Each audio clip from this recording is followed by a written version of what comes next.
Hello, everyone. Today, I have a story that is as heart-wrenching as it is shocking. It's about the complex dynamics of family relationships and the unexpected choices people make. This is, my mother called my son unmanly for kissing his boyfriend, so I kicked her out.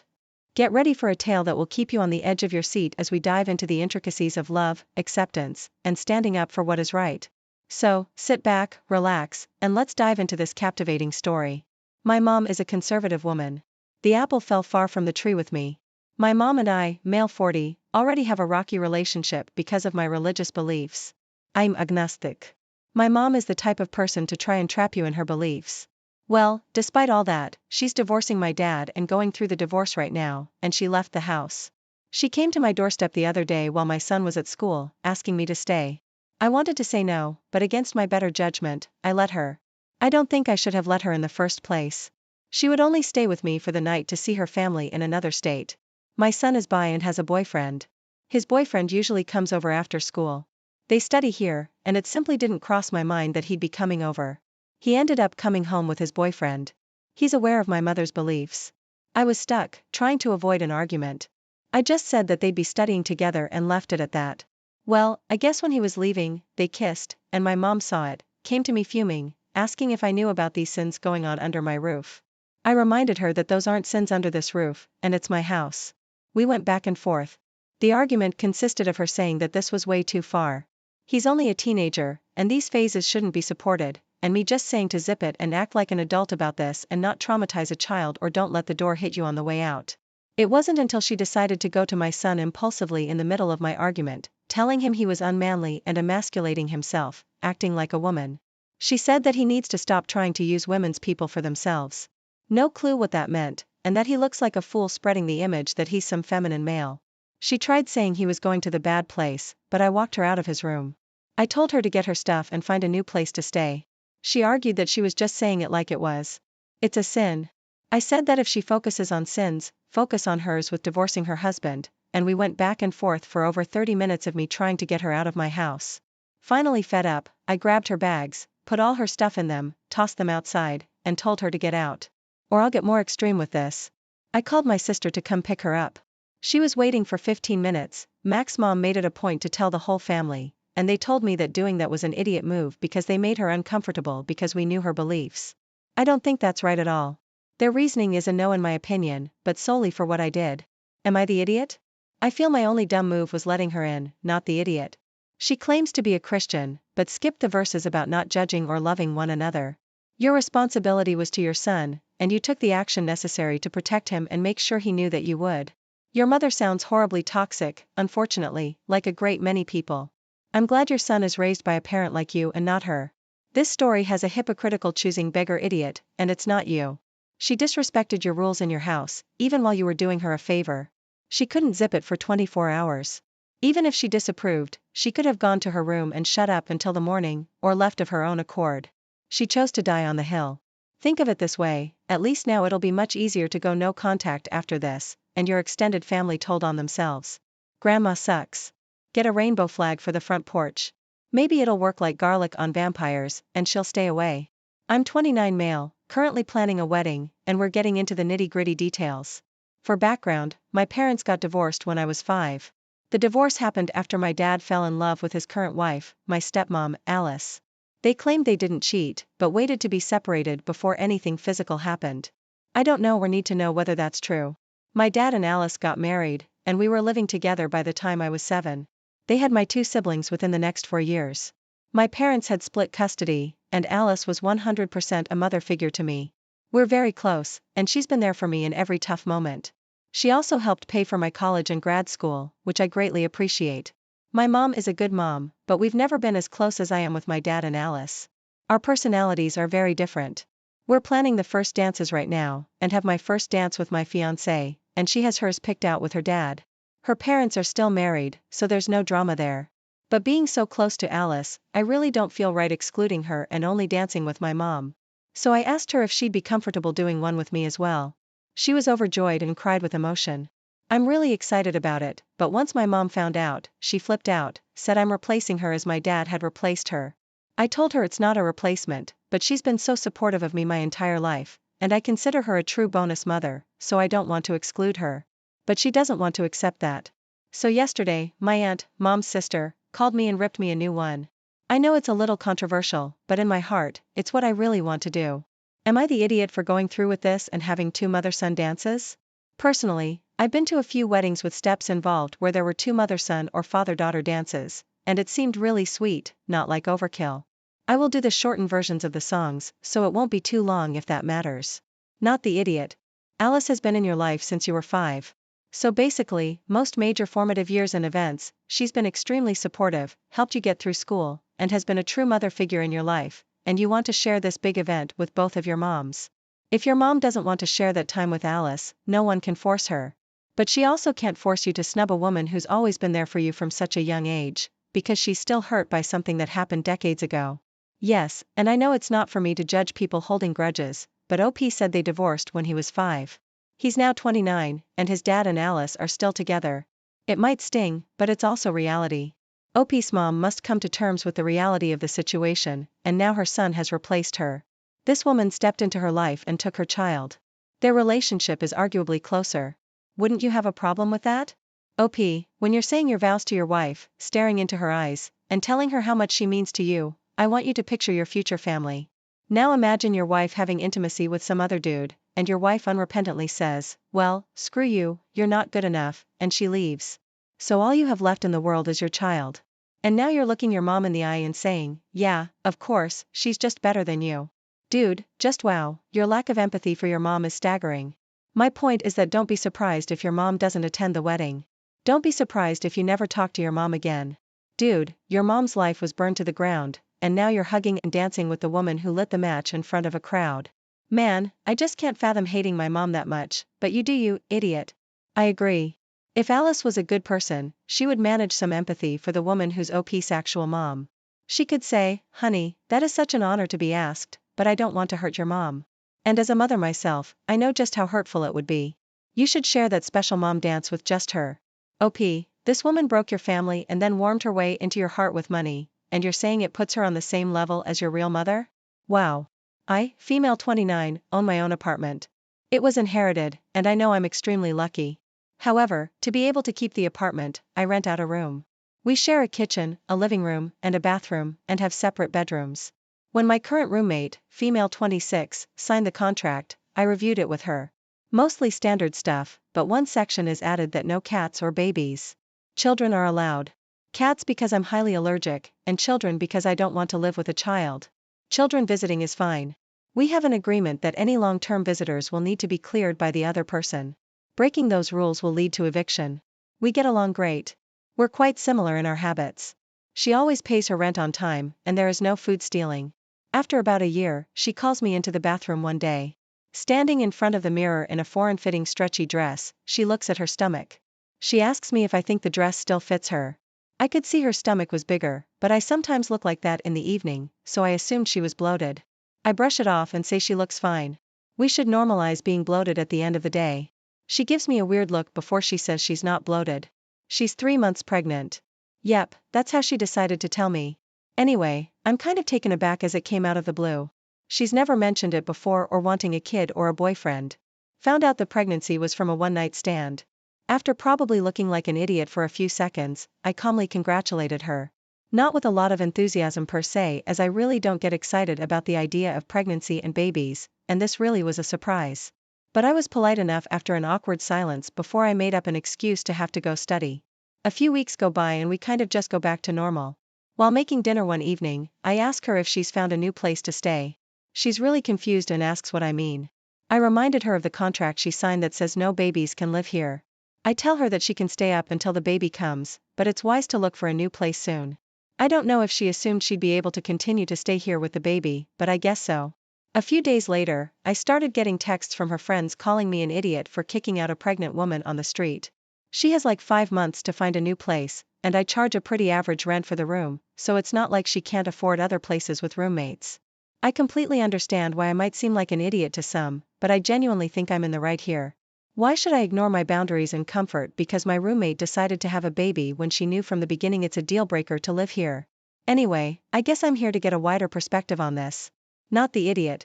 It's your apartment and she signed a contract. Getting knocked up does not automatically qualify you for exceptions. You haven't kicked her out. You've told her she needs to find a new living situation. She has months to find a new place, and all those friends calling and texting you can offer up their home for her to stay. Did she think you would help raise this baby and just forget about the contract? When was she going to tell you? LOL. If she thinks she's going to do this all by herself, maybe she doesn't understand what's about to happen here, because it's hard for me to imagine how you wouldn't get pulled into helping all the time, or at the very least, being very inconvenienced and looking like a jerk when you tell you won't help out when she's exhausted and sleep deprived. So, I completely understand why you'd want to keep the boundary. Exactly. She did agree to the contract. No babies means no babies. You were never the kind of besties that you'd put up with someone else's baby, and you gave her 5 months' notice as well. Her financial situation is not yours to solve, and it's much kinder to be firm about this now than when she comes home from the hospital and finds her stuff on the curb. My wife and I have been married for a decade. She's a stay-at-home wife and we have no children. She has a daughter from a previous relationship, Sarah, and we've gotten along for the most part. Sarah's a junior in college pursuing a biology degree with additional courses required by medical schools. She's dreamed of being a doctor and helping people since her mom and I met. The problem is, she could be a better student. She's failed her biology 1 class and had to retake it to get a B. She really struggled in her next level biology class and finished with a C. She also got a C in her chemistry class. She got a B in calculus 1 and 2. She's making A's in her non-science and non-math classes, so they're padding her GPA, which is at a 3.2. This semester, I just learned that she'd make B's and C's in her science and math classes. I'm not a doctor, and I don't know any doctors, but I did online research. I discovered that medical schools require many things, but at the top of the list is a high GPA and top grades in science and math classes. Unfortunately, with Sarah's grades, she's not getting into any medical school. I even looked into nursing school to see if I could talk her into going that route, and all the ones I looked at require higher grades than she has. I talked with my wife about it, and she said that medical schools look at other things besides grades, and that's where Sarah excels. She has a solid volunteer resume, and she cares about people. I argue none of that mattered if her grades weren't good enough. She argues that Sarah will do great in the interviews. As I said, I have no experience with medical school, so I can't argue with her logic. Instead, I talked with Sarah when she came home for Thanksgiving and told her to look into another major because she might not be cut out to be a doctor. She ran to her mom, and we all got into a huge argument. I lost my temper and yelled that I'm not wasting any more money on something she'll fail in. I told them both I'm not paying for next semester's classes unless she changes her major to something more realistic. I feel bad, I do, but I'm not rich, and I don't have money to waste if she doesn't have a chance to get into medical school. Am I the idiot? Not the idiot. Medical schools are very competitive, and everyone has a minimum GPA requirement. If her GPA is below that, they'll automatically reject her without the chance of an interview. Sometimes being a good parent is putting a stop to the madness and saying no, even though it's hard. I would go and speak with some professors and guidance counselors about this and see what they say, then have her go with you before any decision is made about her future. Is she aware of the work that goes into being a doctor? What would it be like? Can she do some work at a hospital and see how hard it is? See if nursing is best for her? You are the idiot. It's your money, but to tell your stepdaughter out of nowhere that you cut the money isn't nice. Give her 1 semester to achieve better grades and prove herself, then she'd know what she had to do and what was on the line. I'm a successful engineer. Do you know what I had to calculus 1 and 3? Do you know what I never used since school? Any of my college classes. While a different career path, classes don't correlate to real-world experiences. Next time you go to your doctor's office, please ask your doctor about the last time they used calculus 1 or 2 in treating a patient. You are the idiot. It's not wasteful just because she doesn't have a 4.0. I've usually gotten along with all my son's teachers until now. A couple of weeks ago, I was talking to a single mom from my son's 3rd grade class and she was complaining about how hard it is to be a single mom. Then she said, "You single dads have it so much easier than single moms." The stuff she was complaining about seemed more about her being lazy, and it's not like her kid's dad isn't as involved as she is. I, on the other hand, am raising a preschooler and a young child solo. There's no child support, no one to take them off my hands, etc. I can't tell you how helpful it is when both have an after-school play date with other kids. Parents take little stuff like that for granted. In response, I told the single mom, it's not that I have it easier, it's that I have my act together. She was offended by my remark, but it's true. Yesterday, I was speaking to my son's teacher. She's someone I wouldn't get along with, so I don't try to deal with her unless I must deal with her. She asked me if I thought it was helpful to tell other parents that they were lazy. I asked her if she was helpful with her grammar and spelling errors in her class emails. She asked, "What errors?" I said, "I'll send her some examples because I wanted to be helpful." So I did, and she hasn't responded. Personally, she should be paying more attention to her emails and less to providing commentary on discussions that she wasn't a part of. Not the idiot. Parents can't run to their child's teacher because of another adult.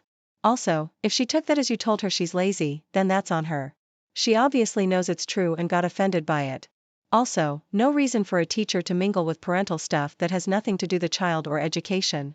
I'd be petty too if she didn't have correct grammar teaching my child. Everyone's the idiot here. Look, I get it must be infuriating to have your parenting undermined by someone else, but take a breath and seek out the high road every so often. The mom was venting. Some people do a crappy job blowing off steam and bring other people down with them. Don't be like them. And while the teacher is way out of line to get involved with this scenario, your petty response was an unnecessary escalation. And there you have it, a journey through the emotional turmoil of family expectations and personal boundaries.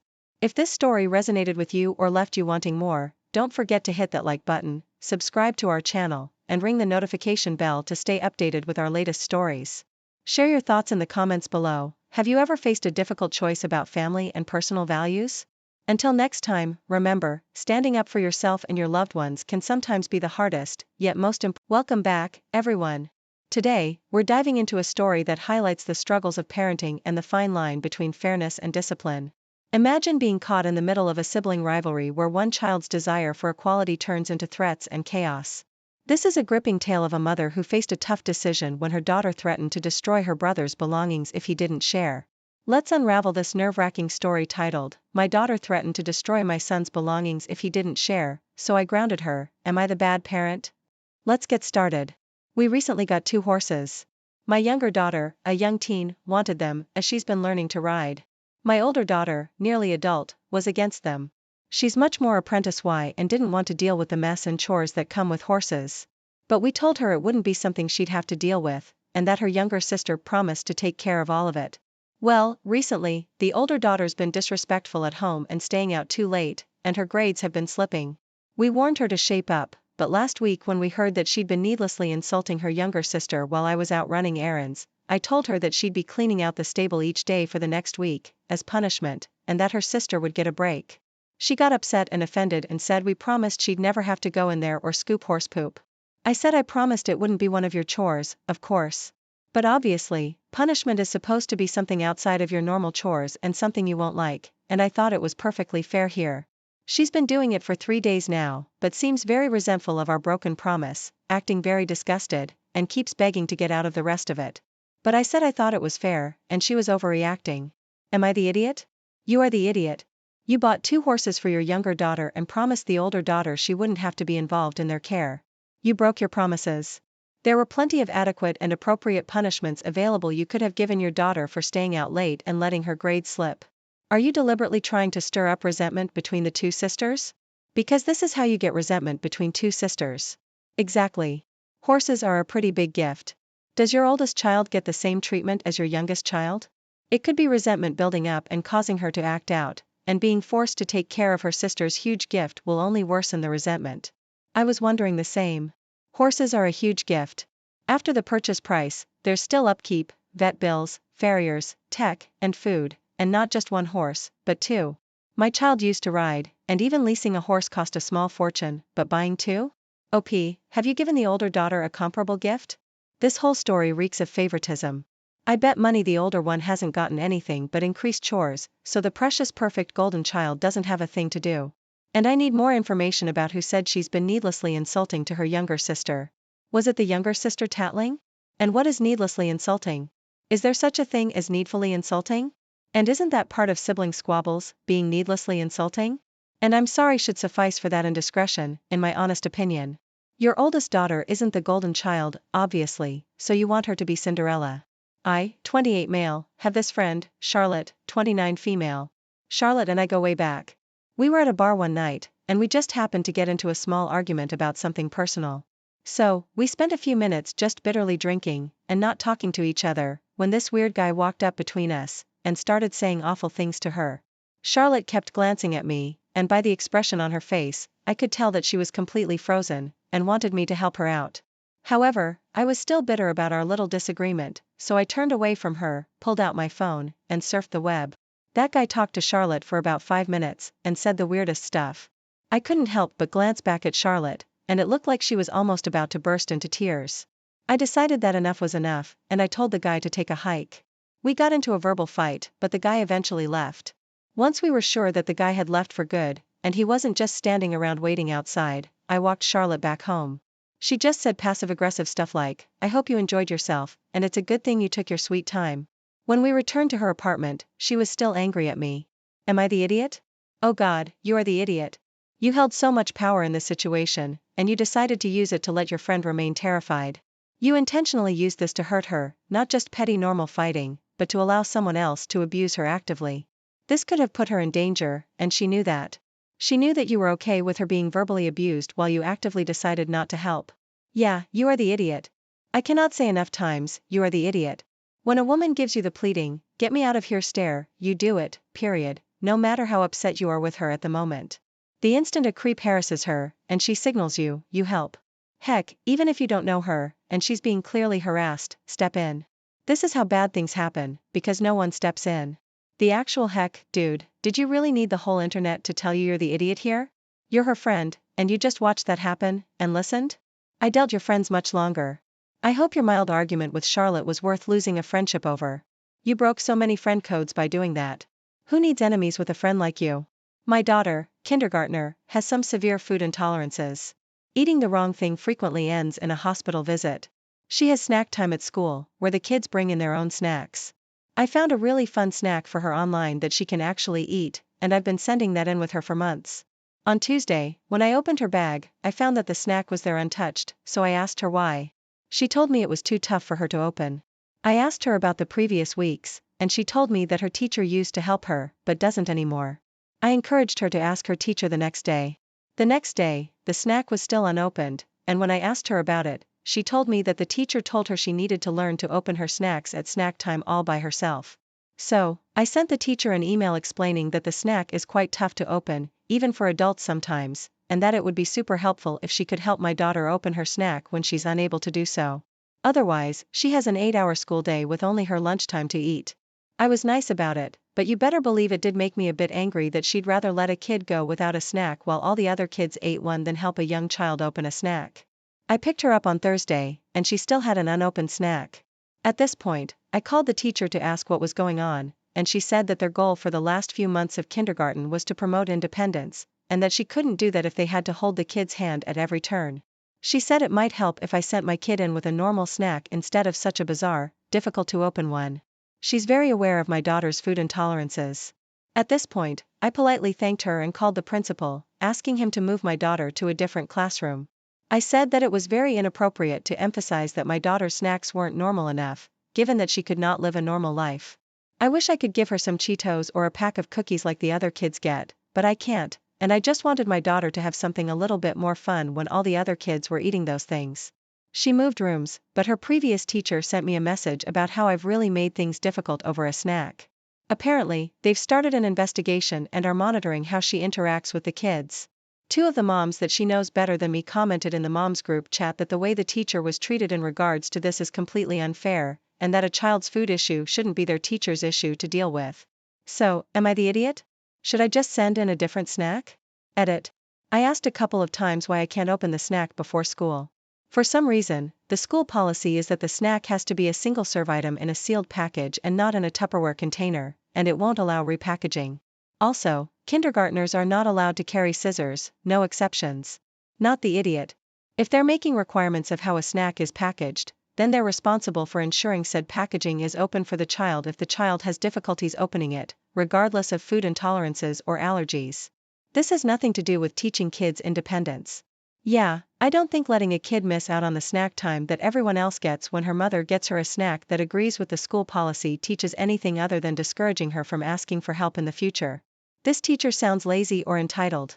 I can't believe some parents are taking her side.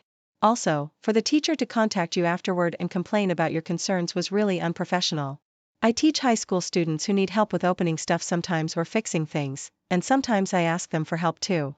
While I understand the need for teaching independence, I feel like this was a weird hill to die on due to dietary restrictions.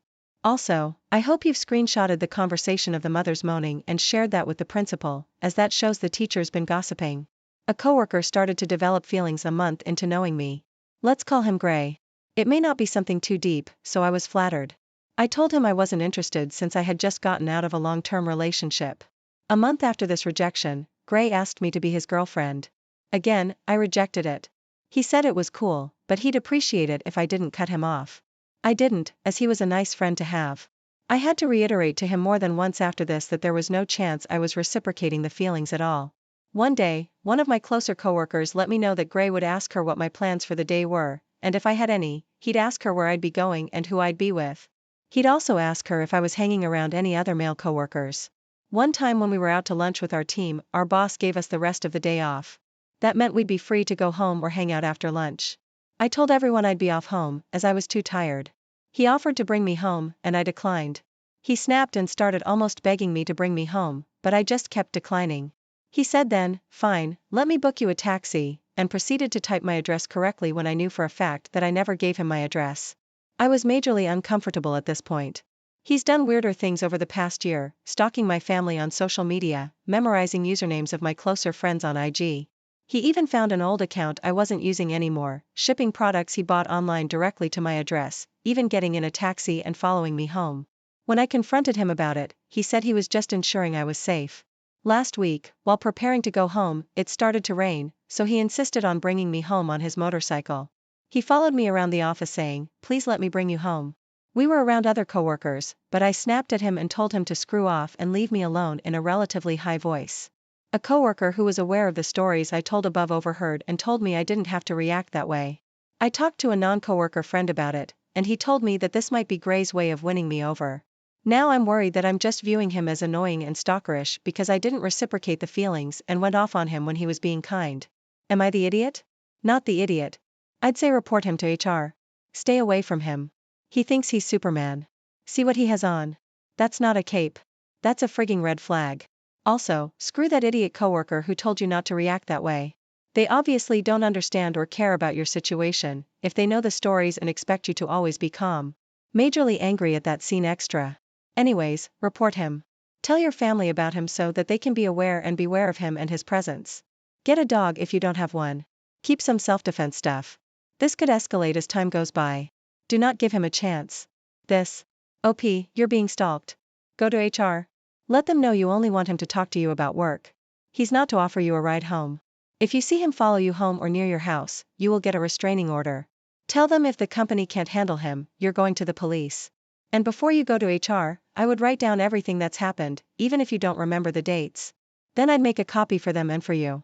The most concerning part of this story is that he knows your address, but you never told him. Following you home is unacceptable and grounds for a restraining order in some jurisdictions. I'm sure he thinks he's winning you over, but that doesn't make it okay. This is way over the line, not just some awkward workplace flirting. Oh, I doubt he thinks he's winning her over. At this point, it's just pressure to get her to break and to give in while making that effort to be seen as having good intentions. The scene with the taxi was a power move. I know where you live and I need to illustrate that you don't get your own choice here. Either way, I know you're home. OP, you're in a very dangerous situation. You need to make HR aware and start documenting these instances so you have evidence to take to the police. This is going to get much, much worse before it gets better. Update. I've told my coworker, the one he asked about my plans, if she would support me in bringing this to HR. But it turns out she's already kind of tipped them off at his behavior. By this, I mean she's mentioned it vaguely to a friend from HR because she didn't want to get ahead of me. And HR said that the complaint had to come from me for them to be able to do something about it. So she would be supporting me in filing a complaint. Thank you all for your concern and for pulling me out of downplaying the situation. My son, Henry, divorced his wife, Rachel, a year ago. Their divorce wasn't exactly messy, but it wasn't easy either. I stay in contact with Rachel for my granddaughter's sake.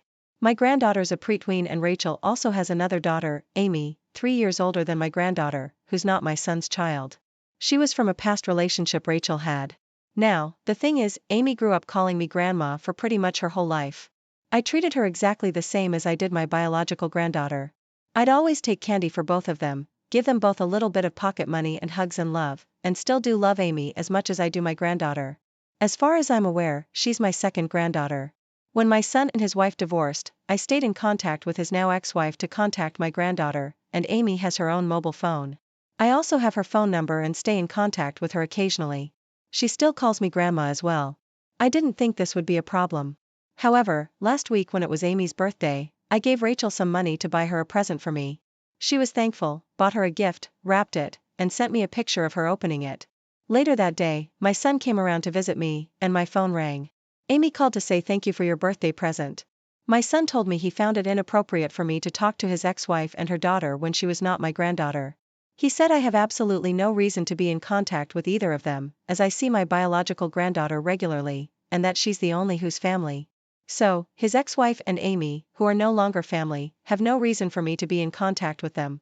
I disagree, as I only speak to Rachel about my granddaughter, and I speak to Amy as, for the last 10 years, I've been treating her exactly the same as my biological granddaughter. It would be unfair now to no longer have contact with her, after so long. Am I the idiot for staying in contact with them both? I don't feel like I'm doing anything wrong. I never discuss my son with either of them. I simply check in and see how they are. Not the idiot. He's been in this girl's life for 10 years, and he's not staying in touch, and doesn't seem to care or worry about her. That should be the issue here.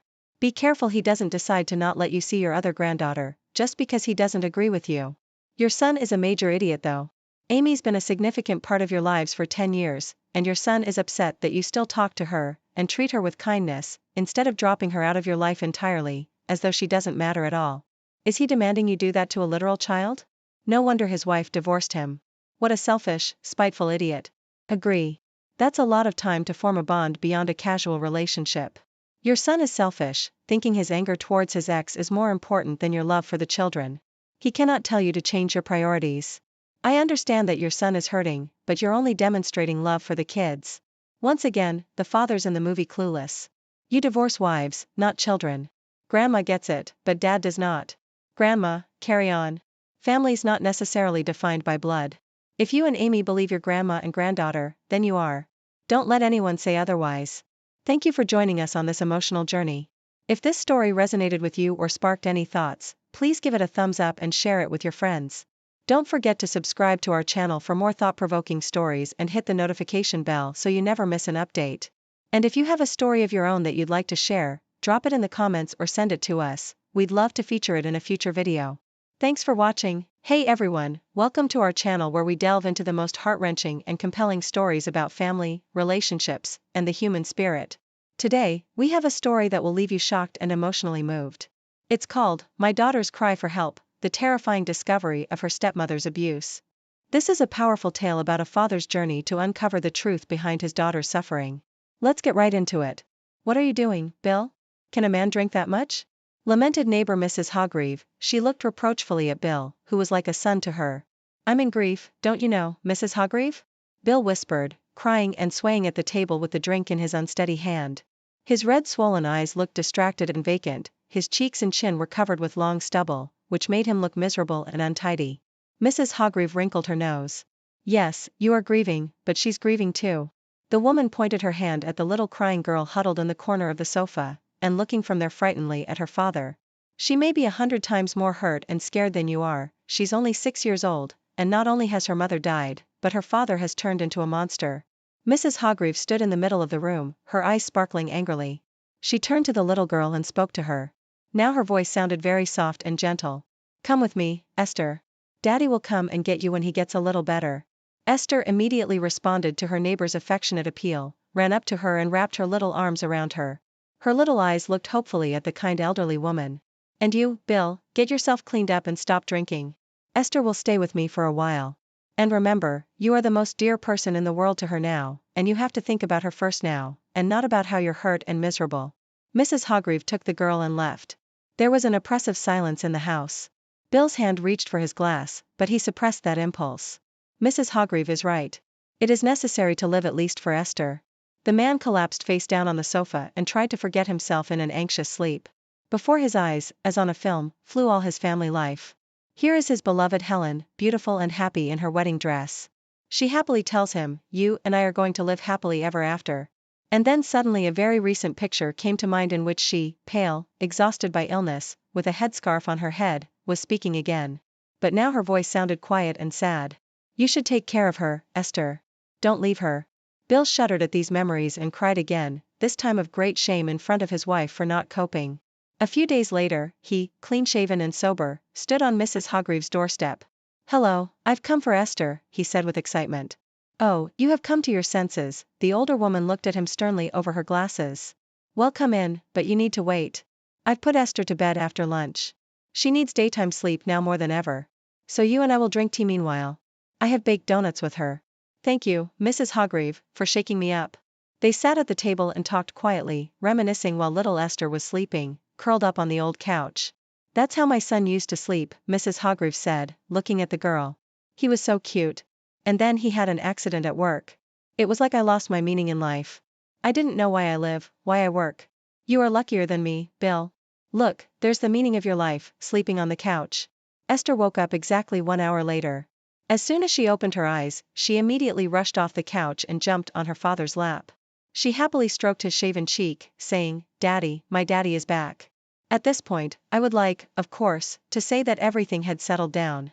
But that would not be quite true. Sometimes Bill would get depressed again, and he would drink again. And once again, Mrs. Hargreave would take Esther to her place for a couple of days. Time went by. Esther went to school. She studied well, and Mrs. Hargreave was always ready to help if Bill suddenly went out of order for a few days. And then one day, Bill brought a woman home. Daughter, meet Paula. She's going to live with us, and I hope you'll be friends with her. A beautiful tall woman looked at the girl, slightly squinting her eyes and smiling. She was as bright as a candy wrapper, and Esther smiled at her. Finally, Daddy will be happy. He will stop drinking and crying at night, thought the little girl. And she was right. Her father adored his new wife. But her relationship with Paula did not work out. Everything was fine in front of her father. Paula was usually smiling and talking affectionately to the girl. But when he was away, she literally abused the child. Esther could not understand why her stepmother hated her so much. Not a day went by that Paula did not scold or humiliate her. The girl said nothing to her father. She thought that if Paula left, her father would get sick again, and he would start drinking and crying at night.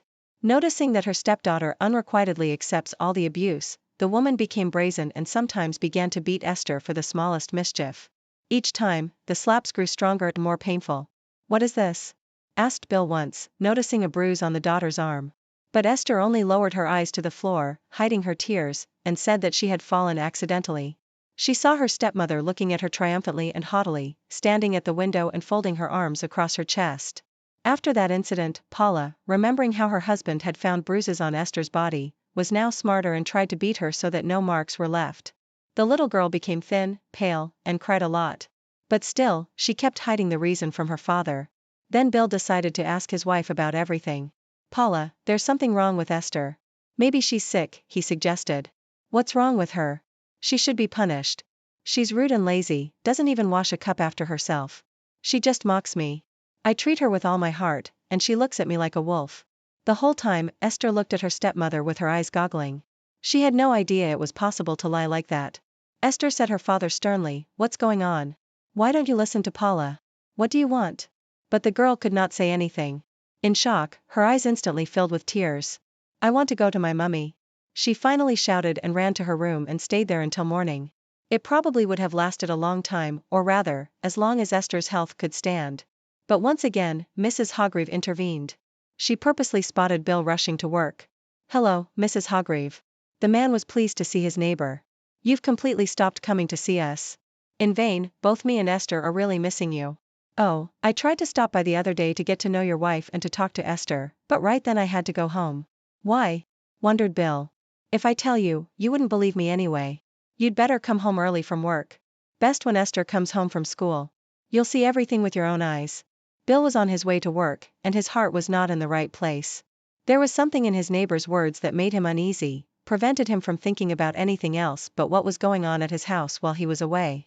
Why has a good, obedient girl become frightened, withdrawn and worse at school? Paula says Esther is silly, but she isn't. She's always been praised at school, thought the man. A little later that day, Esther had barely come home from school when her stepmother met her at the door with a wet towel in her hand. Well, come in, you poor thing, she hissed threateningly. So, you want to go to your mother? Well, I'll give you such an opportunity. She's probably waiting for you there, you ungrateful little wretch. She slapped the girl on the back with a wet towel with a kind of rage. Esther cried, screaming in pain. Stop it at once.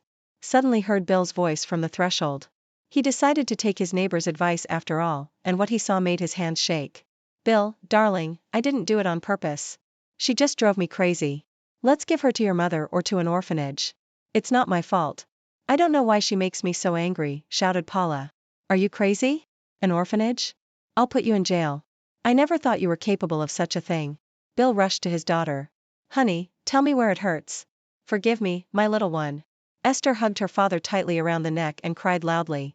All the tears she had not cried for all that time were rolling out of her eyes in a hail of tears. Mrs. Hargreave quietly entered the room and looked with unconcealed contempt and hatred at Paula, who was packing her suitcase. People like you should be imprisoned or isolated from society for life, she said to Esther's stepmother. But the woman only smirked in response. It's not my duty to take care of other women's children. So why did you marry him?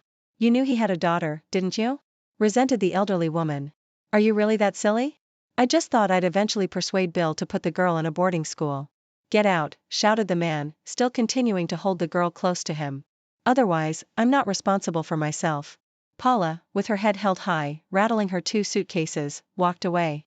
Bill held Esther in his arms for a long time, saying, Forgive me, my dear, that I didn't see or hear anything. You've been through so much. Remember, you must always tell me if you have something that worries you. I'm your daddy, and I'll do anything to make you happy. You're my joy, you're my life, and I love you more than anything in the world. And I love you very, very much, Daddy. A child psychologist worked with Esther for a long time afterward, and now the girl is fine. Bill did not marry again after this incident. It was enough for him once. He says that his daughter is dearer to him than anyone else in the world. And Mrs. Hargreaves is still helping them in the neighborhood. If this story touched your heart, please give this video a thumbs up and share it with others who might need to hear it. Don't forget to subscribe to our channel and hit the bell icon so you never miss a new story. We'd love to hear your thoughts and experiences in the comments below. Thanks for watching, and stay tuned for more. Welcome back to the channel, dear listeners. Tonight, we dive into a tale that touches on family dynamics, cultural clashes, and the explosive drama that ensued when wedding plans went awry. The story is titled, My Fiancé Demanded My Sister Stop Using Skin Brightening Cream for Our Wedding, and the Family Drama Exploded. This is a story that will keep you on the edge of your seat, as we unravel the events that turned a joyful occasion into a battleground of emotions and beliefs. So, sit back, relax, and let's begin. My fiancé doesn't like skin brightening cream. She never uses it, but she also doesn't usually say anything about other people using it either. So I was surprised when she told me she didn't want my sister to use it for our wedding and asked me to convey the message. My sister always uses skin brightening cream for any big event, especially if she's photographed, so I know she's planning on doing so for our wedding. My fiancé said she hates skin brightening cream and doesn't want the use of it immortalized in our wedding photos. She said my sister should understand because this is a small family event and the photos will only be seen by our close family and us. She said it's not unusual for brides to have requests about the wedding party's look. She would know better than me, so I agreed. Asking my sister didn't go over well. My sister was furious and said I had no say over her skincare routine. She said she'd use whatever product she wanted and if my fiancé had a problem with that, she could uninvite her. My fiancé said fine, but then my sister won't be a part of the wedding party or in the photos. My mom and sister are furious about this decision and don't want to work with me at all, telling me to get my wife under control because she's being ridiculous. I would think my sister would want to make us happy on our special day and be willing to compromise, but did I ask for too much? Clarification, the cream changes your skin so that you look fair, more like a white person than a brown one. It isn't makeup. It fades over time, so you need to keep applying it and it can make you sick. My fiancé hates it because she's seen it give friends and relatives skin conditions and other illnesses and because women who use it say women who don't are ugly. My fiancé thinks we should be proud of our brown skin because our race has accomplished so many things. That's why she didn't want its obvious use in our photos. My fiancé wants my sister to not use it for a month. You are the idiot. Your fiancé sounds incredibly unreasonable and controlling here. Is this the only thing she's been like this over? Assuming your sister isn't painting her face like a straight-up clown. It's none of your fiancé's business what she puts on her skin. The amount of insecurity it takes to avoid being outshone in photos is incredible. You need to spend some time reflecting on whether you want to deal with this long term. Right? Like I assume skin brightening works similarly to a spray tan. I do a spray tan all the time before big events, especially when I'm going to be photographed. It would be weird and unreasonable if someone didn't want me to for what appears to be no logical reason. You're the idiot, OP. Not only for agreeing with your fiancé's unreasonable request, but also because of your last sentence. I would think my sister would want to make us happy on our special day. Full stop. That's manipulative. Disagree. I think OP needs to make it really clear that when you're saying a skin brightening cream, you mean a fairness cream. I think that really changes the concept because it involves colorism. I hope you don't mind me asking, but are you South Asian? I am, and I know the craze around fairness creams. Like Fair and Lovely, and the culture surrounding lightening your skin is poignant and gross. I see why it makes your wife uncomfortable to have people bleach their skin around her. Generally, but especially if she's a darker skin tone herself. With the context, I think not the idiot. Sister's not saying she thinks brown people are ugly by using this cream. If anything, she's just saying she doesn't like how she looks and wants to change herself. If a natural brunette lady dyes her hair because she doesn't like herself brunette, that's not some huge message that she thinks all brunettes are ugly. I'm going to treat this as any other moral choice, e.g. veganism. It's one thing to choose a life for yourself and another to force it on others. OP, you are the idiot. Update, after talking to my fiancé, we've decided to just uninvite my sister. Her beliefs are our own and not really any of our business. But why would we want someone who thinks women who look like my fiancé are ugly to be at our wedding? It just doesn't make sense. I always saw it as a personal choice, but it's more than that. By using that cream, my sister's saying to the world that she thinks brown women are ugly. And while that's sad for her because she is one, it isn't my fiancé's problem to deal with. So we just won't have her there. No one should be told on their wedding day that they're ugly. I was with my ex for about 7 years, never married, and we lived together for the last 4. We broke up 3 years ago. She has a 21-year-old son, Shane, who's now going to college in a town I've since moved to that his parents don't live in, about a 6 hours drive. We've moderately kept in touch since the breakup, mostly just when he reaches out to me. I would have preferred a clean break from both him and his mom, but I have a hard time totally shutting people out. I've not seen Shane in person since he was 18. Anyway, I got married last year and welcomed my first child a few months ago. This will be my first Christmas with my wife and child. Shane was going to visit where his mom lives now for Christmas, but due to a pending storm, it's uncertain if he will be able to travel there. He called me last night and asked if he could spend Christmas with me. I definitely got caught off guard and told him while it was good to hear from him, it'll be my first Christmas as a whole family and I would prefer to keep it to just us and maybe her parents who will stop by later. Shane was very upset and told me I was replacing him. I tried to reason with him that this happens when adults move on. I said we could still keep in touch, but I wanted Christmas just with my family since it's our first one. He hung up and then later sent me a long text saying some not super nice things. My wife is glad I said no, but at the same time says she empathizes with how he feels and I should apologize but not necessarily have him over. But she would support me if that's what I want. Am I the idiot for not wanting him to come over for Christmas? Edit. Shane's father is active in his life. He's just out of town. I had only met Shane a few times until he moved in during his high school years. He was very active in sports and extracurriculars, so he wasn't actually home that much for us to spend time together. Their moving in was supposed to be temporary after his mom got laid off and it dragged into their staying longer. His mother was very adamant that Shane had a father and she didn't want me to attempt to parent her kid. While he lived at my house, he was basically an adult roommate. We got along well, but it was never a father-son type relationship. Yikes, dude. You are the idiot. He was your stepkid for basically 7 years. He's stranded for Christmas.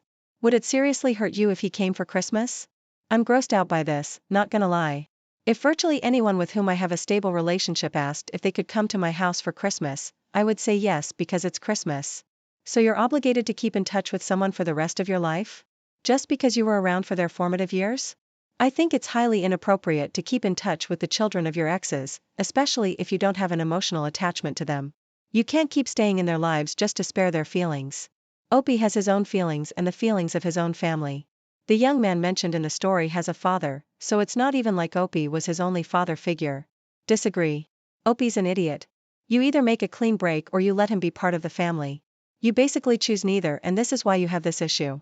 You should have told him you were no longer a part of the family as soon as you signed those divorce papers.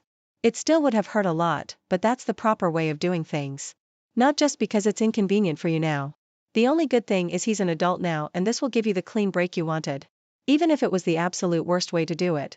I, 24, female, live with my girlfriend, 25, and a roommate, 23, female. We share a 2-bedroom apartment and have lived together for 2 years now. Up until now, we've gotten along pretty well. My roommate has an elderly cat. The cat is honestly kind of mean. She doesn't like my girlfriend or me and will run away if we try to pet her or pick her up. So we just avoid each other. My roommate asked if we had cats before moving in because she said her cat doesn't like other cats. We didn't have any pets at the time, so it worked out. However, we did tell her that we might want one someday, to which she said we'd have to revisit the issue if it came up. Well, my girlfriend and I have gotten to a place where we really want our own pet. We saw a kitten at the shelter and fell in love with him. We got the okay from the landlord and brought him home last week. His name is Banana Pudding. Our roommate is furious with us. She told us that we were aware that her cat doesn't like other cats. I told her honestly that it was unfair of us to tiptoe around her cat and that we were allowed to have our own pets as long as the landlord was okay with it, which he is. She couldn't expect us to never get a pet or to cater to her cat's needs 24/7. The conversation ended there. Unfortunately, things have escalated because her cat hisses and swats at Banana Pudding just for existing. She's honestly pretty aggressive, which is a big issue in my opinion. Our kitten is very friendly and sweet and causes no problems. We asked our roommate to keep her cat in her bedroom since she's elderly and aggressive. She refused and hasn't been speaking to us. She says we're huge idiots and even got some mutual friends to take her side. If her cat is so aggressive and uncomfortable, it's her responsibility to live alone. It's gotten so bad that my girlfriend is crying and considering taking the kitten back to the shelter. Here I am to get an outside perspective because I don't know what to think now. Am I the idiot? You are the idiot. You can't just show up with a kitten and be all, your cat has to stay in your room now. What kind of narcissism is that? The older cat was there first and your roommate warned you that he didn't like other cats. Instead of having any conversation, you just brought home a kitten and now expect an elderly cat to be confined to one room for the rest of his life? You are most indeed the idiots here. That cat deserves to live out his life in peace. And if you want to keep your kitten, you better go find somewhere else to live. Your roommate has every right to be angry and you're out of line. Also, you're an idiot for not properly introducing the kitten to another cat and vice versa, which could be a large part of the problem. And the spontaneous adoption, they sound so immature. The older cat is not mean just because it doesn't like to be picked up or petted by you. It's a pet with its own preferences. Which is completely normal. You're not a good pet owner. His name is Banana Pudding. It sounds like you wanted a cuddly toy because it's cute. Both cats are living beings with emotions and territory. This place is their home, which you've turned into a place of stress and danger for both of them. Oh, and when Banana Pudding loses an eye, you have no one to blame but yourself since you put that poor kitten in that situation. Same with the elderly cat. It deserves to roam too. Update. My roommate and I have talked. I apologized to her for being selfish and ignorant and for putting her cat in an uncomfortable situation. She forgave me and said she'd be happy to help do a proper introduction between the kitties. She said that if we do things slowly and carefully, her cat might be able to accept Banana Pudding. For now, our kitten will be staying in our room for the introduction process. She also taught me a little about cat body language and guys, her cat came and sat in my lap. She even purred. My roommate is a very kind and forgiving person and I'm very thankful that she chose to forgive me after I was such a huge idiot to her. I think things are going to work out. Thanks everyone for your advice and criticism. My boyfriend, 33, and I, 29, female, have been living together for the last year and a half, together for 2.5. A few months ago, my boyfriend had his blood pressure measured and it came back ever so slightly high. He's a very healthy weight for his height, tall and thin, but muscly from work as a diesel mechanic. But high blood pressure is no joke, so he decided to try to clean up his diet a little. I do 90% of the cooking at home. By choice, he does dishes and vacuums, so this isn't an issue. And I genuinely cook on the healthier side. I'm only 5 feet 3 inches and slim and athletic, so I focus a lot on healthy proteins. So we eat a lot of proteins and veggies and I like to play around with different sauces and things to make it interesting. I feel like the meals I make set a strong foundation for an overall healthy lifestyle. My boyfriend loves my cooking and always brags to his friends about what we eat. Suddenly, my boyfriend decided he doesn't want to eat salt in the things we eat at home, at all. I can't work with that. We've never used salt excessively in our diet, so asking me to cut a healthy amount from our meals just seems ridiculous. I do too much cardio and strength training and don't want to have a sodium deficiency, because my boyfriend suddenly decided we can't have salt in breakfast or dinner, meals we eat together. I brought that up to him and he suggested salting my food separately, which, fine, but we all know it doesn't taste the same. Cooking our food in separate pots or for me to supplement in other ways, like Gatorade. This is where the issue comes in. I would be perfectly happy to make these accommodations if I felt like it would actually help, but he's constantly snacking on high-sodium snacks, like chips and pretzels and frozen egg rolls, and I just feel like it's unfair to ask me to change how I salt our food, before working on cutting out some of his unhealthy eating choices. He's gotten to the point where he feels disrespected if I cook for both of us and use salt, and he'll refuse to eat or do the dishes if I tell him I've salted the food. I think he's being a baby and refusing to stop salting our food. We're at an impasse. So, am I the idiot? I feel like the salt content in our food is not going to be the change he needs to reduce his sodium content, because he's snacking around 6 to 8 times a day. Not the idiot. Pretzels? Come on, man. It's a little salt block. A delicious salt block, but still. The high sodium snacks are the issue, not your cooking. My dad developed high cholesterol when I was a kid and was told to cut out red meat. So, the whole family cut out what little red meat we were eating. Lo and behold, we discover that dad's just eating red meat for lunch at work instead. So, that was the ends of the whole family making the change, because why should we, when he won't help himself? Pretty sure an actual salt lick has less sodium than frozen egg rolls. He just needs to cut the junk food first. A woman in my family went through this. She changed the meals for the whole household and started packing the guy lunches that fit with the dietary recommendations. Went to a lot of effort and expense, getting all their food in line with the doctor's orders. No one was happy about it, but it was necessary for this guy's health. One day she went out to his car to get something and noticed a bad odor. So, she opened the trunk and discovered he'd been dumping his lunch bags in there every day. When confronted, he confessed he's been going out and eating lunch and would have a big satisfying meal, so he didn't have to eat much of the healthy food at dinner either. Basically, it sounds like your boyfriend is saying that he wants to put all the work for this on you instead of him. Make him cook his own dinners. He's eating salty snacks and complaining about your cooking. He can take care of himself. When he cuts out the healthy snacks, you'll resume cooking with compromise. I, 23 female, went shopping a few days ago and my fiancé wasn't supposed to be there, but he kept insisting we had things to talk about, so we showed up. When I was going to pay for my items, he gave me his card and told me that he would take care of it from now on and I shouldn't spend my dad's money anymore. Things are rocky between my fiancé and dad, which is why I think he said it, but the entire thing rubbed me the wrong way. I pushed his hand away and told him I didn't need him to pay for my things, but he ignored me and paid anyway. I was mad, so I asked him what he was doing and told him to stop being an idiot. He told me I was welcome and to stop making a scene. I kept bringing it up and telling him he was being an idiot, so now he's annoyed at me and saying things like I need to get used to not living under my dad's thumb anymore. Am I the idiot? Not the idiot. Hate to break it to you, but your fiancé thinks of you as a possession, not a person. He wants to ensure that you know you belong to him, not your father. If you don't like that feeling, try paying for your own things occasionally. I encourage you to seek financial independence. Are you sure you want to be engaged to a guy who needs to be right and in charge, to the point that his power plays steamroll right over you? I find it disturbing that he said he would take care of it from now on. Does he expect you to be totally financially dependent on him and unable to take care of yourself so you can never leave? Is he trying to isolate you from your family? Red flags. Yeah, your fiancé sounds overbearing and controlling. Why is he insisting on joining you when you said you wanted to shop alone? And heads up, financial control and abuse are a real thing.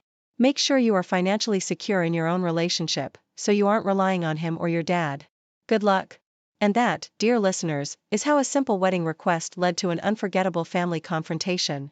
If you are intrigued by this tale and want to hear more stories of family conflicts and resolutions, be sure to like this video, subscribe to our channel, and hit the notification bell so you never miss an update.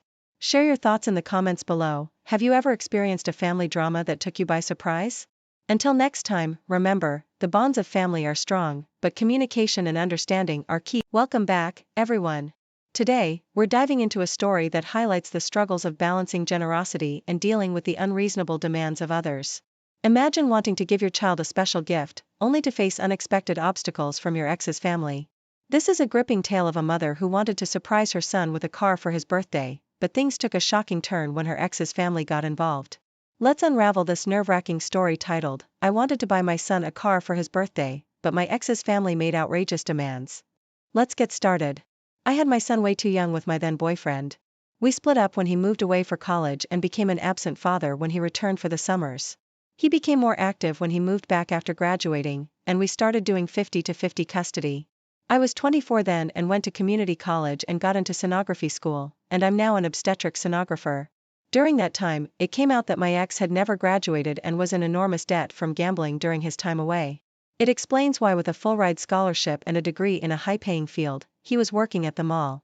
Once I got a job, I was able to upgrade my standard of living and provide a better life for me and my son. He's now nearly adult and entering senior year soon, and I want him to get a lovely gift to celebrate his birthday this summer. I asked him earlier this year when we talked about cars, what car he would want, and he said a 2023 Camry. While we're financially well off and don't struggle, I know he thinks buying a car is out of our budget, so he didn't suspect a thing. Here's the issue: I was speaking to my ex's sister, whom I am semi-close to, and I brought up the idea to her. She seemed excited, but then said I shouldn't. She said it makes her brother look bad since he doesn't have a car, and it would crush him to know that his son has a brand new paid-off car while he barely scrapes by. I told her that's not my issue and that it's not my fault he doesn't have his life together. He's 33 years old and still lives at home, doesn't have a car, and constantly switches retail jobs after spending weeks stretching out and watching orientation videos as long as he can. My son told me he recently spent almost 2 months watching Home Depot orientation videos and then quitting the first week on the floor. He doesn't want to work hard, so why should I feel bad? After a few days, she calls me and says she has an amazing compromise. She told my ex that I had planned to buy a special gift for my son this summer and asked if he was willing to pitch in. He offered $80, and she's going to add another $80 for a total of $160. Then we could tell our son we bought it together and he feels like his dad pitched in. This is for a $34,000 car. I told her no thanks, I have it covered, and she got upset and said that this could bring my son closer to his father, since they don't have much of a relationship, and not to be a selfish idiot. Ever since I said no, she called me twice, calling me an idiot and saying I should either let him chip in or not buy it at all. Am I the idiot? Ha ha ha, is she kidding? Not the idiot. So, she doesn't want her brother to feel bad that his son has a car and he doesn't? OMG, they need to grow up.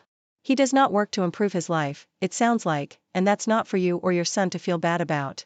And now they want to chip in a couple of $100s on a $34,000 car and try to make it sound like they bought it too? Please, your son is smart enough, he would see through that anyway. Also, if he isn't close to his son, that sounds like that's on him, as well. Good for you for working hard to give him a good life, you don't owe them anything. Yeah, $160, how generous of them. Has this man even paid child support all these years? Oh, he was just busy gambling. Dad can suck it up and reap what he's sown. His sister's crossing a major line, thinking that $160 is enough. If it was a difference of even $1,000 or $2,000, I'd maybe entertain it. But what they're proposing is insulting to the work you've put in. LMFAO, $80, we got a big spender for an ex. The gift that you worked hard for, not ex, not his sister, it's your moment with your son. If dad and sister-in-law want a moment, well, they can work for it, as you did. I say again, your son is a smart kid, he sees your ex lacking, he's not gonna believe for a minute that your ex significantly contributed to the car.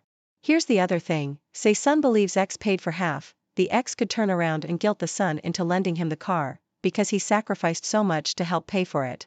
Go with the truth, it's the best option in the long run. Congratulations on your son's graduation, and tell your ex to buy some fuzzy dice or whatever, but remind your ex that these are a prop and he can't gamble with them. My wife is flying to see family for just 4 quick days this weekend, and the airport is 1 hour away.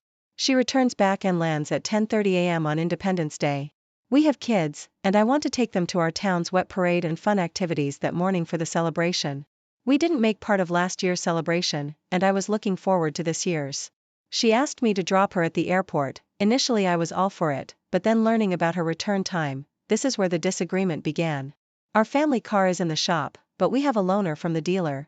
I asked her to think about driving herself, so we could celebrate the festivities, and she instantly got mad. That'll cost us hundreds more dollars, parking is $8 a day. The loaner isn't ours, what if it sells while I'm away? Then they wait. Why can't you support me through this and not be selfish? Who's selfish here? The festivities go on all day. I'm only asking for 2 hours, 9 to 3 p.m. is the duration of the festivities. These were some of the statements immediately made. She even said, my dad wouldn't hesitate to support his wife. I think her dad would shrug and say, just drive yourself. Am I the idiot, because I want to take the kids to our town's 4th of July celebrations, and would prefer my wife drive herself to and from the airport? Not the idiot. Airport pickup and drop-off is a luxury, either my wife and I offer the other, if the stars align just right, otherwise we hire a cab. Loaners don't sell while they're being loaned. That's not how the process works. Parking wouldn't be hundreds of dollars, it would be $32. Having said that, you could pick her up by 11, be home by noon, and still attend the festivities for 3 hours, in ideal conditions. Barring any flight delays, traffic jams or small kids' meltdowns, there are a ton of things that can go wrong, especially with the kids in the car. Anyone with children knows that a 2-hour round trip on Google Maps doesn't equate to a 2-hour round trip in reality. It's unreasonable for the wife to make that demand, when she can just drive herself, with much less of an imposition on her time than it would be on his. I agree with every word. OP isn't some deadbeat dad, wanting to hang out with his buddies on the 4th. He wants to take the kids to a kid-centric event. I'm a mom, and if I were in this situation, I'd tell my husband, have fun, I'll try to join you when I get home. In my honest opinion, the wife's being extremely selfish, and not thinking of her kids, or her husband. The wife needs to suck it up and drive herself. Don't back down, OP, you're the only one in this situation thinking of the kids. Take them to the parade, and have a great time. This is so stupid. My girlfriend thinks I'm an idiot, so I want some second opinions. We're both quite serious tea drinkers, being from the UK, at least 3 cups a day. I have mine with 1 spoon of sugar, she has no sugar. We've been dating for a year now. In the first month of dating, things were great, and she made my tea properly. Then she slowly started to forget, and made us both cups with no sugar. I gently reminded her that I like it with 1 sugar, but she wouldn't remember, and kept making me non-sweet tea. So I decided to just make both of our teas going forward throughout the day to save the hassle. However, lately, I've been tired of having to make all this tea, and I asked her if she could make me a cup once in a while. I don't think it's fair that I make her nice teas, and she can't return the favor. Today she made me tea with no sugar, once again, and I got fed up and asked her why she doesn't add sugar to mine. It feels deliberate, to which she told me she forgets, and that's just how she does it, and I can add my own sugar after. So I said that wasn't the point, and moving forward, until she can make my tea nicely, and take my taste into account, I will no longer be making her tea. I remember her little dietary quirks, and it just feels off that she won't remember this for me. She says it's stupid for me to go on strike about making her tea, and I'm weaponizing it, and it takes 2 minutes. However, I'm tired of making her perfect tea, while she doesn't even put any effort into mine. Am I the idiot? People are gonna get onto you with, it's just sugar, but I get your point. It's the effort. You take the time to remember what she likes, and do that if you're making for both of you, and she doesn't return the favor. It feels lopsided to you, hence the question, you are not the idiot. Exactly, they've been dating for a year now. It's not like it's some complicated Starbucks order. It's 1 spoon of sugar. I'd honestly start making the tea, but putting 1 sugar in her tea as well. If she needs help remembering your preference for something as simple as tea, why should you go to the trouble of it? It's a simple lack of respect. If he wasn't British, I would have suggested that as well, but he's probably too darn polite for stooping to the level the rest of the world would applaud, Canadians probably being the exception. As an American who used to drink sweet tea, I cannot relate. LOL, we drink tea syrup in this area. No sugar? Get out, OP. You can have a tea war if you like. But the real question here is a fairly fundamental relationship question. Do you want to remain in a relationship with this person? My partner and I are typical sleep-deprived parents of 3 children, ages toddler to infant. I'm a stay-at-home mom while my partner commutes for work, and depending on which site he's at, can be on the road for more than 6 hours a day. When necessary, he'll get a hotel room closer to the job site. Getting up with the children during the night has always been my responsibility. The logic behind this is that his sleep should be the priority due to the dangers of driving while drowsy. I've always accepted this without complaint. However, since the birth of our youngest, my partner's begun to accuse me of intentionally disrupting his sleep if the baby wakes him up at night. This past week, my partner had a few long days and was gone from early Wednesday morning until late Friday night. Please, no judgment, but I was so busy, exhausted, and overwhelmed during that time that I didn't get the opportunity to shower. I felt disgusting. It took ages for the children to fall asleep with the excitement of daddy being home. But around midnight Friday night, I finally got the opportunity to treat myself to a shower. I hoped the baby would stay asleep, but if he didn't, there was finally another adult to cover for me. And as the next day was Saturday, there was no commute to worry about. Well, of course the baby woke up, and my partner was absolutely livid. I was accused of being selfish, vindictive, unsupportive, and using the baby as a weapon to punish my partner for getting more sleep than me. I was called every curse word in the book, and when I asked why my partner at no point tried to pick up or soothe the baby, I was told that he doesn't have tits to put the baby back to sleep. So, what would be the point? At first, I was equally angry at my partner for choosing to lash out at me instead of caring for the baby. However, now that I've calmed down, I've started worrying that I was wrong.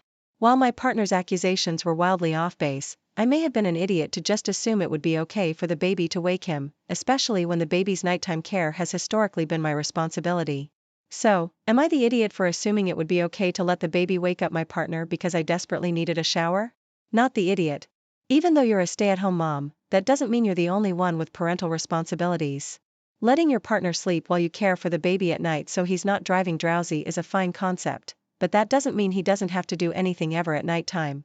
And the fact that it was a night when he didn't have to drive the next day is the icing on the cake. Taking a shower for the first time in several days while there's another adult around is not a selfish act or weaponizing your baby. It's basic human hygiene that you shouldn't have to apologize for. Tell your partner it's time to start being a parent. How would he do this without tits? It's common knowledge that women change diapers with their tits. I'd go so far as to call it weaponized incompetence. Sure, he doesn't have breasts, but sticking the baby on the boob isn't the only way to get them back to sleep. And even if it was, does he still not have a responsibility to at least comfort his child until the mom returns to feed the baby? Come on now, stop acting like you're helpless in this situation. I bet he got perfect long sleep time, Wednesday and Thursday nights away, while you were doing 100% of child care and couldn't even get a shower for yourself. You've given him way too much of a break on care duties if he doesn't even know how to pick up his baby to soothe it. Girl, stop allowing this person to procreate using your uterus. Please stop. That level of aggression would be an absolute deal breaker for me. This happened over a year ago, but this situation has still affected my family and my mom won't stop getting on my husband's and mine, case even now. My father had diabetes and his health was deteriorating fast. He was in the hospital and then got out. After he got out, he was weak and was trying to rest at home. I come from a big family with a lot of siblings. One of my sisters travels all through Europe and is frequently moving. I'm in the US and I haven't been back to Europe in over a decade, but I talk a lot on the phone with them. We'll call my sister Anna. Anna suddenly moved into my parents' house with her husband and 8 children for an unknown period of time and for reasons no one knows. Well, she had nowhere else to go, apparently. My mom is the closest with her and has always been sympathetic towards her, so she's fine with her being there. My dad was exhausted, coming home from the hospital just a day or two ago. My husband was talking to him on the phone and heard all these kids screaming and making noises. He asked if everything's okay. My father just said he's tired, overwhelmed, can't take it anymore and just wants to rest. My dad talks to my brother who lives there and talks about the environment in the house. My brother said it was a disaster and pretty noisy since the kids were running everywhere. My mom, however, said that it's not a big deal and not that noisy. Well, we all just had a feeling my dad was going to die any day now and these were his last months alive. My husband and I felt bad for my dad and thought he deserved peace in his last moments. My husband asked to speak to my mother and she said, no, not now. So my husband asked to speak to Anna's husband. He said, if you don't leave this house by 7 p.m, then I'll pay for a rental home where he can rest his final days. It's not okay for this man to work all his life and he can't even die peacefully in his own home. I'll be calling back to make sure you've left. They tried to talk back and downplay everything. But my husband really put his foot down and ultimately they left. After about 2 days, my father had to go back to the hospital and died. My mother's still upset with me and my husband that he kicked Anna and her family out. She still comments to my husband and acts like we were really out of line and rude. I want to add that Anna was and still is building a new home near my parents' house. So they have some money. Am I the idiot for letting my husband kick my sister's family out of my parents' house? Edit. I just want to add since there's a little confusion that this was our last resort since it's pretty big. But my mom didn't want to speak to us at all and always sides with Anna. She was babysitting the kids and ignored my father. So he was pretty much by himself after coming out of the ICU. But my dad was so weak and was mentally done. When my husband inquired about Anna's husband, he said, don't worry, it'll all work itself out. You are the idiot. It was not your husband's place to dictate what happens in other people's homes. You crossed the line. And how do you know that the stress of your sister and the children moving out didn't hurt your father in his dying moments? Why would he want the end of his life filled with family strife? Your inappropriate actions may have caused him more hurt. You fools. Not only that, you hurt the living people who were the ones that were there with him in his dying hours. You caused more stress for your mom, siblings, and nieces and nephews than necessary. Wow, how selfish of you. Imagine not being able to cook your own meals after a lifetime of cooking, not being able to drive a car, sign your name, write or wash your body, or convey your thoughts clearly. Your one strong body is a shell of itself. You have trouble walking or picking things up. Now imagine how exhausting that must feel, day in and day out. Then add 8 noisy young children and an unsupportive wife to that scenario, when you're just trying to survive. You and your husband are not the idiot. At least you tried to give your father some peace in his final days. Sorry for your loss. Agreed, your husband did the right thing. I've dealt with serious health issues, and I can't imagine having a bunch of kids around. When you're suffering, all you want is to be left alone in peace. Your mom probably needed their presence to distract her. That's my guess. Regardless, all you can do now is to say, "Yes, Mom, we know. You've told us multiple times." And change the subject. As we immerse ourselves in today's tale, I invite you to reflect on your own experiences with family dynamics and the challenges they may bring. Share your thoughts and insights in the comments below, and remember to subscribe to Heartstrings and Home for more heartfelt stories that resonate with the soul. Together, let's explore the enduring power of love, resilience, and the bonds that define us. Thank you for joining us on this emotional journey. If this story resonated with you or sparked any thoughts, please give it a thumbs up and share it with your friends. Don't forget to subscribe to our channel for more thought-provoking stories and hit the notification bell so you never miss an update. And if you have a story of your own that you'd like to share, drop it in the comments or send it to us. We'd love to feature it in a future video. Thanks for watching.